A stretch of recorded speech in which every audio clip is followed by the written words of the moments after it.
I want to talk about a very depressing, very alarming and very delicate aspect of the coronavirus pandemic, and that is what it's doing to people's mental health around the country and the evidence that it's increasing the rate of suicide we're seeing.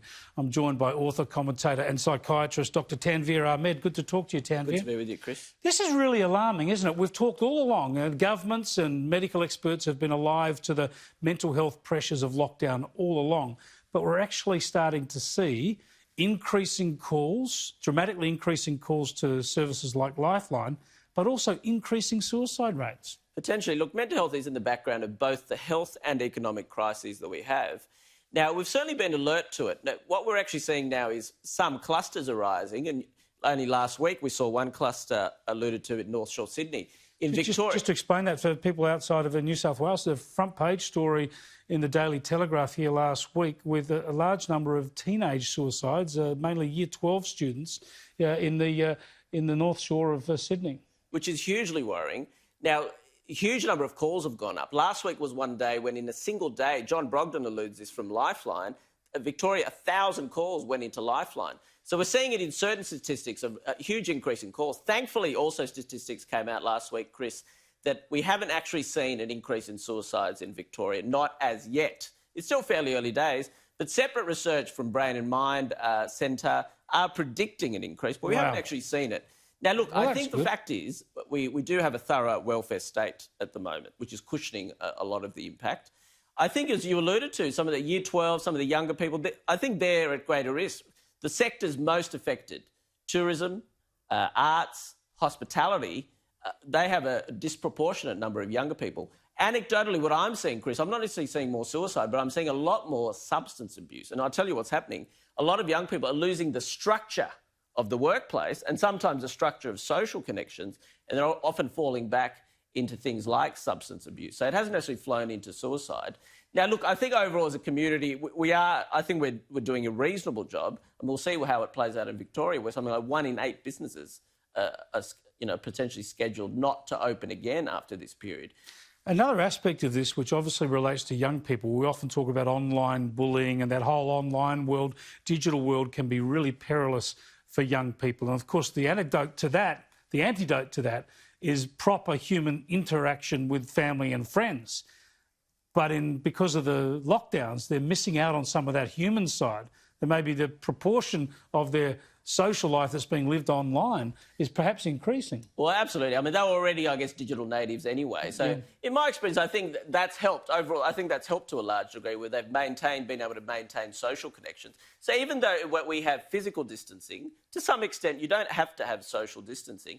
And remember, often they're away from their parents too. So some of them are actually getting more contact with their parents than they have traditionally as well. So there's pros and cons, and the full extent of it we won't see, till months ahead.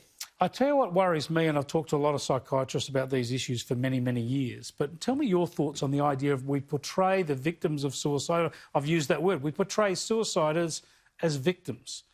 Very a lot of empathy and sympathy for them.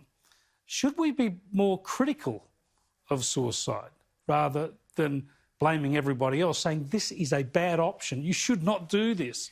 Well, you're right. I mean, have we lost an element of stigma and around suicide? In some cultures, it's effectively banned. Like I know in Islam and certain religions, it's basically banned. It's seen as sinful. And you're right. We almost need the right balance. We can destigmatise it almost too much, and it can, not that it creates necessarily incentive, but you do need an element of very strong stigma.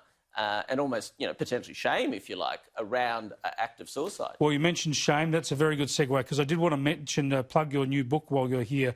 It's called In Defence of Shame. I think we can put it up properly on screen. But tell us about shame and why you would defend it in our society. It's a useful tool in social management, you reckon? Look, I think shame is making a comeback in a range of ways. And shame's a good way of thinking about our relationship to groups. And we're going through a period now where we're not quite sure what groups we belong to with the decline of, say, religion, nationalism.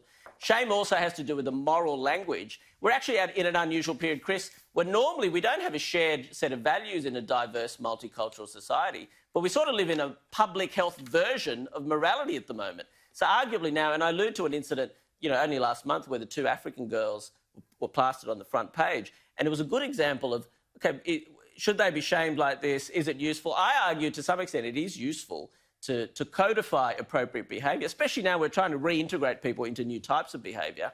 But what I'm really arguing, there's healthy shame and unhealthy shame. Healthy shaming when there's a brief period of stigma combined with reintegration. And it's actually what happens in things like addiction groups, dieting groups.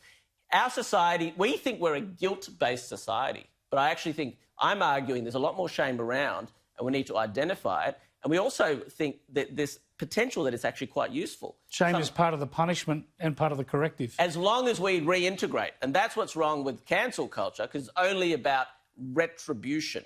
And that's a version of unhealthy shaming. Fascinating stuff, Tanveer. Thanks for joining us. Good luck with the book. Pleasure. Thanks, Chris. Dr Tanveer Ahmed now.